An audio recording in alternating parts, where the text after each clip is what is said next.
Un mensaje para hoy. Un mensaje para hoy.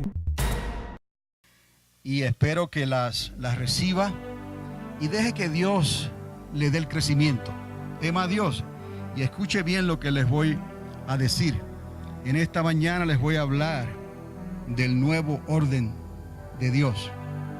Repito, les voy a hablar del nuevo orden de Dios. ¿Por qué? Porque Dios es un Dios ¿de qué? De orden.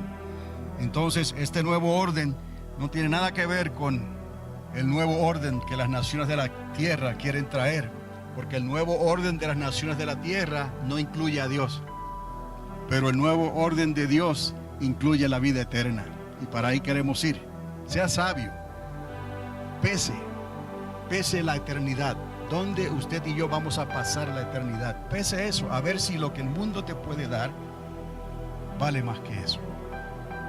Péselo, considere los caminos de Dios. Considere la trivialidad de esta vida. Considere las cosas que se ven, que parecen reales, pero en realidad son un espejismo para Dios. Porque solo Dios es eterno. Y nosotros queremos regresar con Dios. Y de la única manera que podremos regresar con Dios es a través del precio que Él mismo pagó. A través de Jesucristo. Por eso usted está aquí en esta mañana. Porque el Espíritu de Cristo te trajo aquí. Porque Cristo no quiere que tú perezcas. Cristo quiere que tú vivas. No que vivas aquí unos años más nada más, sino que vivas eternamente y para siempre. Asegúrate que tu nombre está vivo allá arriba. No está muerto en una lápida, en un cementerio. No, tu nombre está vivo eternamente y para siempre. Porque ese nombre nuevo te lo dio Dios para representarte a ti por cuanto creíste. Dejemos las trivialidades de este mundo, dejemos la tibieza de este mundo, dejemos la apostasía de este mundo, dejemos el mamón de este mundo, que son las riquezas, y vamos a concentrarnos en aquel que tiene el poder para enviarnos a la vida eterna, o tiene el poder para enviarnos a un lugar de tormento eternamente y para siempre. Nosotros queremos a Dios, creemos en Dios y le vamos a obedecer. Vamos a hacer todo lo que esté a nuestro alcance para agradecer a aquel que pagó tan grande precio por esta salvación tan grande. Considere eso nada más. Y todo lo demás es efímero, todo lo demás va a parecer como que es trivial, todo lo demás va a parecer como que es un espejismo. No vivamos por las emociones nada más, vamos a vivir por lo que somos en Cristo Jesús. El nuevo orden de Dios. Y hace unos domingos atrás les compartí que toda la ley de Dios se resumía en dos mandamientos, los dos pilares de la fe. Les estuve hablando sobre eso. Dos direcciones, recordarán, representadas una hacia arriba y otra hacia nuestro lado, sin hacer acepción de personas. Mirando hacia arriba estamos mirando hacia Dios y mirando a nuestro lado estamos mirando hacia nuestro prójimo. ¿Por qué es importante esto? Porque ¿cómo vamos a decir que amamos a Dios a quien no vemos si no podemos amar a nuestro prójimo que está a nuestro lado? Ahora, entendamos bien esto, no es amor superficial, estamos hablando de un amor muy diferente. El único amor en esta tierra que se acerca más a ese amor es el amor de una madre que está dispuesta a dar su vida por el fruto de su vientre. Ahora, y hoy en día las cosas parece que se han torcido al revés, ¿no? Entonces, dos direcciones representadas, una hacia arriba y otra hacia nuestro lado, sin hacer, y esto es importante, acepción de personas. Les compartí también que lo que unificaba esta acción, la acción de mirar hacia arriba, la acción de mirar hacia el lado y hacer algo al respecto, estaba esto relacionado, lo que unifica esta acción es el amor. Es un amor que no está basado en lo externo. Vamos a considerar que lo que somos y lo que Dios demanda de nosotros tiene que estar basado en su amor, no en el amor externo, sino en el amor más bien que aguanta. Hay una diferencia grande en estas clases de sentimientos. Ambos son sentimientos y nosotros los sentimos, pero no es el amor externo nada más, es el amor que aguanta. Ahí sabemos quiénes somos, ahí sabemos si de verdad la cosa va o la cosa era simplemente por conveniencia. Mire, Dios no puede ser burlado. Lo que usted siembre, tarde o temprano le va a alcanzar. Eso es lo que usted va a cosechar. Vamos a buscar lo que a Dios le agrada y vamos a someternos en esa disciplina que no es difícil, ¿no? En realidad ya Él pagó el precio. Lo que nos cuesta a nosotros es creerle a Dios y obedecerle. ¿Ves? No es solamente creerle porque Dios es bueno, porque Dios es amor, es cierto, pero Dios demanda ¿qué? Obediencia. Simplemente sométete a ti mismo, disciplínate delante del Señor, y lo que lees en la palabra, lo que oyes, la fe viene por el oír por la palabra de Dios. Hazlo, obedéceme, dice el Señor. No quiero tus sacrificios, no quiero tus holocaustos, ya alguien pagó eso por ti. Ahora créeme en esa palabra, cree y obedéceme. Apártate, guárdate del mundo, guárdate de la carne, guárdate del mamón, guárdate de las riquezas, guárdate de la apostasía, guárdate de todas esas cosas que pueden causar daño, no solamente en tu cuerpo físico, sino que tienen poder también en esa manera para afectar la eternidad. ¿Dónde tú vas a pasar la eternidad? Tu espíritu y tu alma. Queremos estar con Dios eternamente y para siempre. Entonces no podemos recibir lo mejor de las dos cosas que Dios nos está dando. Dios nos está dando gratuitamente esta salvación tan grande, pero Dios nos ha dado el libre albedrío para que nosotros también escojamos a quién vamos a servir. Entonces recuerde esto, que lo que unificaba esta acción vertical y horizontal tenía que estar basada en el amor. Otra vez, no en el amor externo, sino más bien en el amor que aguanta, porque Dios es amor. Y Dios dijo: amarás al Señor tu Dios sobre todas las cosas. ¿Cómo lo vas a amar? Con toda tu fuerza, con todo tu ser, con todo lo que hay en ti, amarás a Dios. Y también dijo: y amarás a tu prójimo como a ti mismo. He ahí los dos pilares de la fe, verticalmente y horizontalmente, sin hacer acepción de personas. Hoy les digo que antes que esto fuese revelado, esta declaración, ese mandamiento en el Sinaí, es donde normalmente conocemos que esto vino delante del pueblo de Dios, delante del patriarca Moisés. Dios se lo reveló a Abraham cuando lo introdujo a la tierra de Canaán. Antes de Moisés ya Dios había tratado con Abraham. Y recuerde, en esta mañana quiero hablarle de dos pactos, dos juramentos que Dios hizo, porque Él no podía jurar por uno más grande que sí mismo. Dos juramentos que son inmutables, que no cambian. Eso es lo que Dios estableció desde un principio y que iba a cubrir toda la eternidad. Dos juramentos, dos pactos. No estoy hablando del pacto antiguo ni del pacto nuevo. Estoy hablando del juramento que Dios le dio inmutable a Abraham, su siervo. Entonces, Abraham fue el primer profeta designado por Dios que oyó y entendió porque le creyó a Dios. Vamos a hacer esa diferencia desde un principio. Abraham fue un hombre que le creyó a Dios y esa fe le fue contada por justicia. Abraham amó a Dios sobre todas las cosas. Abraham amó a su prójimo como a sí mismo. Otra vez, Abraham confió en Dios, le tuvo que confiar, le tuvo que creer, porque Abraham le hizo caso a Dios y esperó en Dios. Entonces Abraham también entendió lo que Dios quería hacer. Y Abraham miró hacia su lado, ambos lados, y él amó a su prójimo lo mejor que pudo. Ya Abraham comenzó a agradar a Dios en lo que él estaba haciendo. Entonces, en esa acción, eso que Dios le mostró a Abraham, eso resumiría toda la ley y los profetas, antes y después del advenimiento del Mesías, antes y después de la venida de Cristo Jesús. ¿Por qué? Porque lo que Dios le dio a Abraham fue un juramento, un pacto inmutable. Vamos a ver en esta mañana por qué es tan importante entender esto. Porque el fin de todas las cosas se acerca y Dios quiere un pueblo. Y por eso Dios está tratando con nosotros. Dios no quiere un pueblo contaminado. Dios no quiere un pueblo dividido. Dios quiere un pueblo que sabe en quién ha creído. Antes y después del advenimiento del Mesías, Dios le mostró esto a Abraham. Y Abraham lo creyó por la fe y le fue contado por justicia. Ahora, Cristo fue el cumplimiento de esta promesa.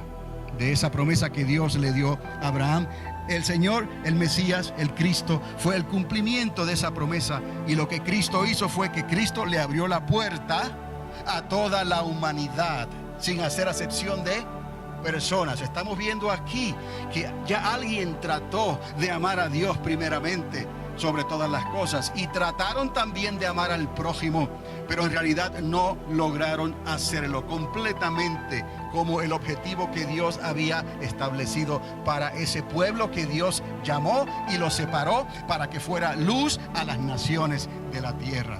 Tuvo que venir alguien, pues ese Cristo abrió la puerta sin hacer acepción de personas.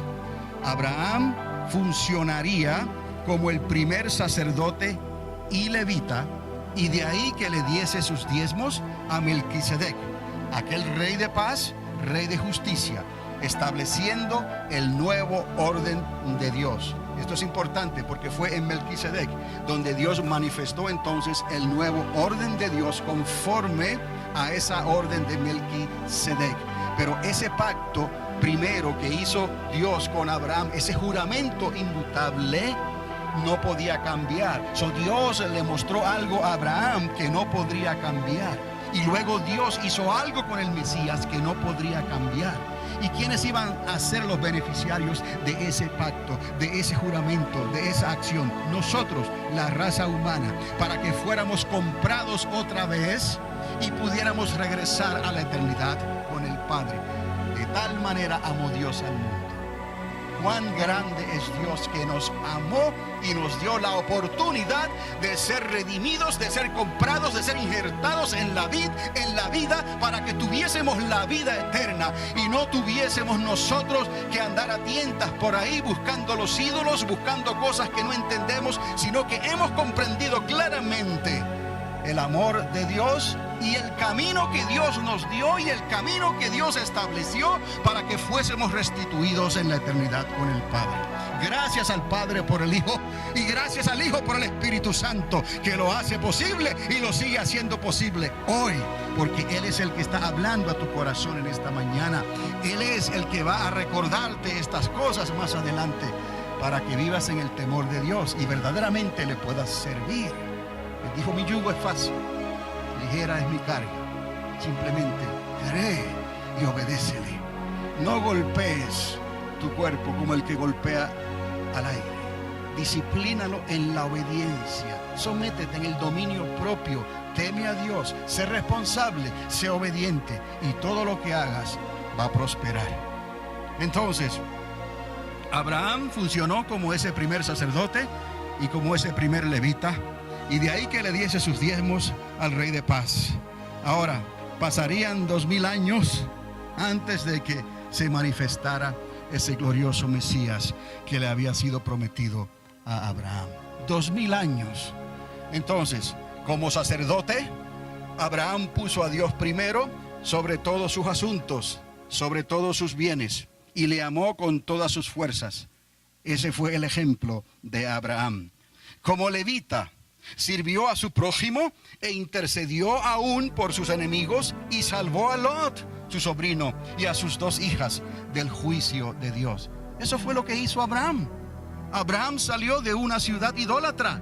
Abraham salió de Ur de los Caldeos. ¿Quién era Abraham? Simplemente un hombre que le creyó a Dios. Por eso Dios lo instituyó como el primer profeta, como el primer levita, antes de que la ley viniera en el Sinaí. Antes de que se supiera eso oficialmente por boca de Moisés, ya Dios había hecho tratos con Abraham. Por eso es tan importante estas conversiones que tiene el Señor, o conversaciones que tiene el Señor con los intérpretes de la ley, cuando ellos quieren insistir que Jesucristo no era legítimo. Jesús le dijo: mire, antes que Abraham, yo soy. Entonces comenzaron a maquinar en sus corazones cómo taparle la boca a este hereje y cómo salir de él. Pero ese fue el que tuvo misericordia de ti y de mí. Y no solamente de ti y de mí, tuvo misericordia de Israel. Le quedó herido Jacob a orillas del camino. Entonces, seamos entendidos en lo que Dios está haciendo, porque antes que Moisés, ya Dios le había mostrado a Abraham la ley de Dios, porque la ley de Dios se resume en esos dos mandamientos, esa acción vertical y esa acción horizontal. Ahí se resume la ley de Dios. Ya Abraham conocía la ley de Dios, conocía el corazón de Dios, y Abraham le creyó y Abraham le obedeció lo mejor que pudo, y por eso Dios lo llamó mi amigo, porque había una relación no externa, no es un amor externo, es en las buenas y en las malas. Eres tú, eres transparente, o eres lo que eres o pretendes ser lo que no eres. Vamos a ser lo que somos. Y ya tenemos la identidad prestada de Cristo Jesús, porque nuestra identidad no sirve, está chueca, está contaminada, pero tenemos una entidad limpia, transparente, que la hemos recibido por el Espíritu de gracia, por el Espíritu de la profecía, por el Espíritu de Jesucristo, que es el Espíritu de Dios. Entonces vamos a servirle a Dios por lo que es, y vamos a dominar nuestras emociones y sentimientos, en lugar de que nuestras emociones y nuestros sentimientos nos dominen a nosotros. Vamos a creerle a Dios por lo que Él es, y vamos a servirle a Dios por lo que Él es, en las buenas, en las malas, con o sin, sabiendo en quién hemos creído. Y cuando veamos la contaminación, cuando veamos el chiste, cuando veamos el sarcasmo, cuando veamos esas cosas que los charlatanes les gusta hablar, usted discierna, abra bien sus ojos espirituales y dése cuenta a quién le está sirviendo. Dios lo ha dicho, puede escucharlo todo, pero no todo lo que escucha por ahí edifica. Manténgase limpio, créale a Dios, firme, transparente, justo en la justicia de Dios, no en la tuya, porque no es buena ni la mía, pero la justicia de Dios, esa te está hablando a tu corazón ahora mismo, y quizás nos sentimos un poquito incómodos, pero esa es la disciplina buena de Dios, que es una disciplina para corrección, no para maltratarnos y olvidarse luego de nosotros, sino para corregirnos, para que sepamos hacia dónde vamos, en quién hemos creído. Solo no nos vamos a dejar engañar por el resplandor de las naciones de la tierra, ni por la política, ni por las promesas. No, el amor se está enfriando y se va a enfriar aún más. Y donde esté en el corazón de ellos, ahí donde están los tesoros, ahí van a estar el corazón de ellos. No nos vamos a dejar engañar por esas cosas y esas sutilezas. Recuerde, lo único peor a un ateo es un creyente tibio, porque será vomitado de la boca del Señor. El ateo tiene mejor oportunidad todavía, porque a última hora puede cambiar de frío a caliente. Que nos halle Dios en su olla caliente y no en la tibia. Ahora, en Hebreos, no vamos a entrar en todos los detalles, pero en el libro de Hebreos encontramos mucha de esta información que les estoy dando hoy. Por lo que Dios le dio los dos pactos, lo que les dije, los dos juramentos inmutables, que es inmutable, que no cambia. Y eso está en Hebreos capítulo 6, verso 13, y en Hebreos capítulo 7, verso 21. Recuerde esos dos capítulos, 6 y 7 en Hebreos. Ahí están los dos juramentos inmutables que no cambian. No puede, porque Dios no puede negarse a sí mismo. En donde se establecería la promesa de la restauración de todas las cosas y la vida eterna. Por eso es tan importante este juramento, o estos juramentos. Y quiero que entienda que lo demás vino después. Dios trató por todos los medios de establecerlo en el Sinaí. Dios trató por todos los medios y levantó a Moisés. Dios trató por todos los medios y levantó el tabernáculo. Dios trató por todos los medios e hizo lo que hizo con el rey David, con Salomón, con todos los profetas. Dios trató, y a la larga cada cual tomó por su camino. No hay justo ni uno solo. Todos le dieron la espalda a Dios, cada cual piel por piel, cada cual corrió y escapó por su vida. Y se olvidaron de la misericordia, la ternura y el amor de Dios. Y entonces usaron a Dios por conveniencia. Pero Dios no puede ser burlado. Amado, amada, lo que tú siembres, ponle el sello. Eso es lo que vas a cosechar. Es cuestión de tiempo. Y el tiempo lo va a declarar, porque el Señor lo va a declarar, quien es dueño del tiempo y de todas las cosas. Entonces, ahí en Hebreos encontramos esos dos juramentos inmutables, en donde Dios el Padre establecería la promesa de la vida eterna y la restauración de toda su creación, de todo el universo, de todas las cosas. Número uno, le juró a Abraham que de su simiente traería al Mesías. Le juró, no teniendo a otro mayor que Dios mismo por quien jurar, juró por sí mismo. Eso es un pacto, un juramento inmutable. Y en el libro de Hebreos, el autor de Hebreos lo identifica como uno de esos dos juramentos inmutables. Usted dirá, ¿y la ley vino después en el Sinaí? Exactamente, eso vino después como sombra. Pero el juramento se lo dio a Abraham. Pero lo hizo de una manera dual. Fueron dos cosas que Dios se comprometió y las juró como cosas inmutables. Le juró a Abraham que de sus lomos, de su simiente, traería al Mesías y en él serían benditas todas las familias de la tierra. Recuerde, estamos hablando de un Abraham que ya está gastado, un Abraham que ya está viejo, pero fue un Abraham que algunos rabinos consideran que se vino a convertir, para que usted vea que no hay excusa, se vino a convertir a Dios como a los 53 o los 54 años de edad. Ya había pasado los 50 años cuando él le creyó a Dios. Pero Abraham se convirtió en el primer profeta que habló claramente, decididamente del monoteísmo. ¿Qué es el monoteísmo? La creencia en un solo Dios. Y él era un pagano que salió de Ur de los Caldeos. En otras palabras, si Abraham creyó, cualquiera puede creer. Si Abraham obedeció, cualquiera puede obedecer. Lo otro que Dios hizo, le juró al Mesías, al ungido, a Cristo, le juró que tendría el sacerdocio eterno conforme al orden de Melquisedec. He aquí el nuevo orden de Dios, que Dios lo hizo, lo estableció antes de Moisés, antes de Sinaí, antes de que el Mesías viniera. Ya se había establecido. El salmista David cantó en uno de sus salmos, él cantó que Un mensaje para hoy. Un mensaje para hoy.